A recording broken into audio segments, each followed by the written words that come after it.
Hello, students.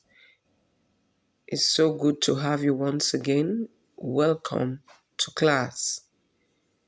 In this lesson, I'll be teaching transportation. Transportation. Transportation is what helps every human to move from one place to another. Now, let's look at the definition of transportation, which is the act of moving goods and individuals from one place to another. All right? And then we have importance of transportation. All right? Transportation is very, very important in commerce. One, shortening the distance. Transportation removes the difficulty of distance. Secondly, expansion of the market. By transport facility, commodities can be distributed in wide areas, and manufactured goods are easily moved to the marketplace to meet our needs.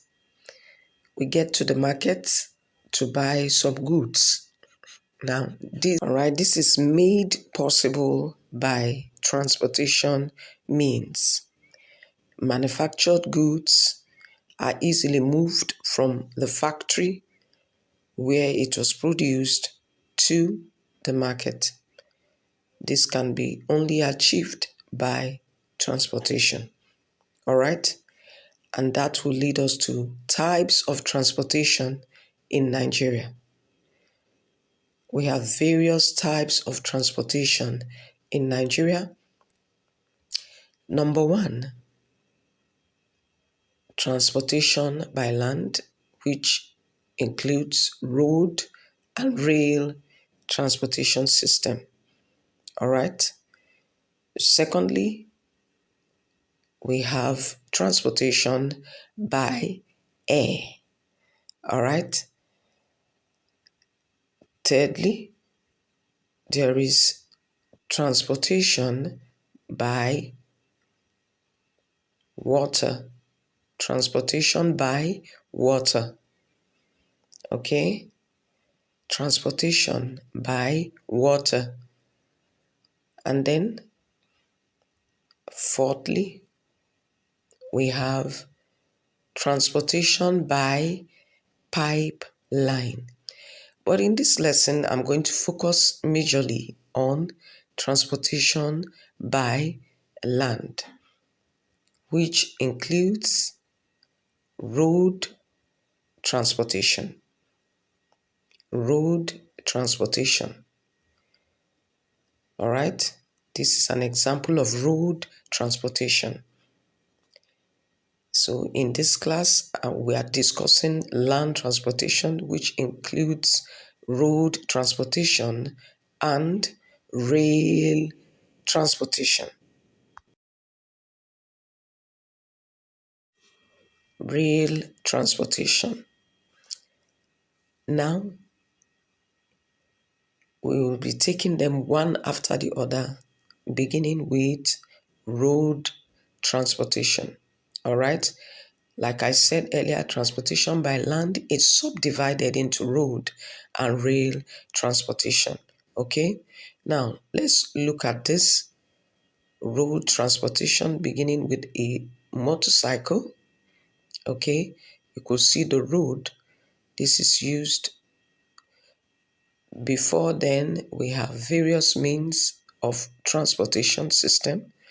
But like I said, in this lesson, we'll be looking basically on land transportation, which includes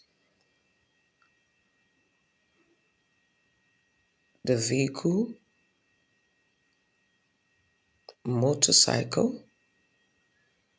All right, so land transportation basically is where we can use the car, we can use motorcycles to ply on the road.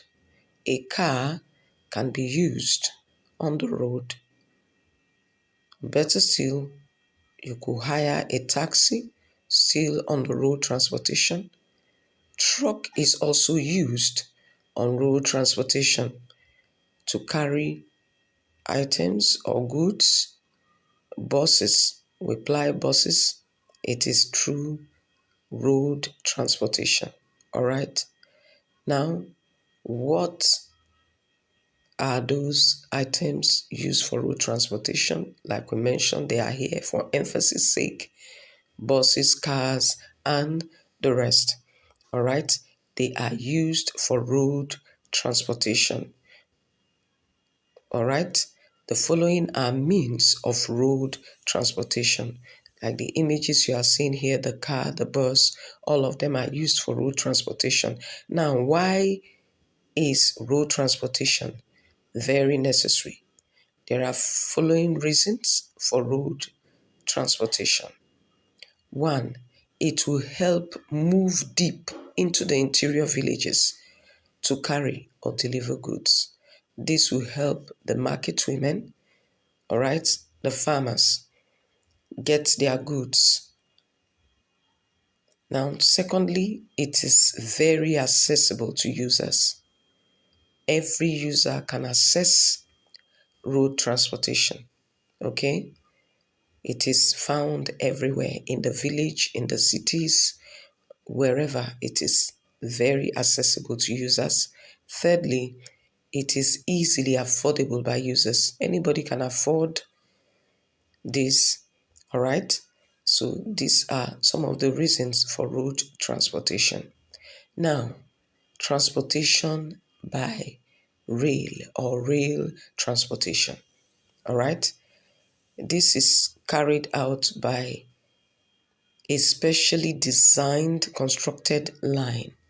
For example, you see this is different from the road. It moves on a specially constructed line.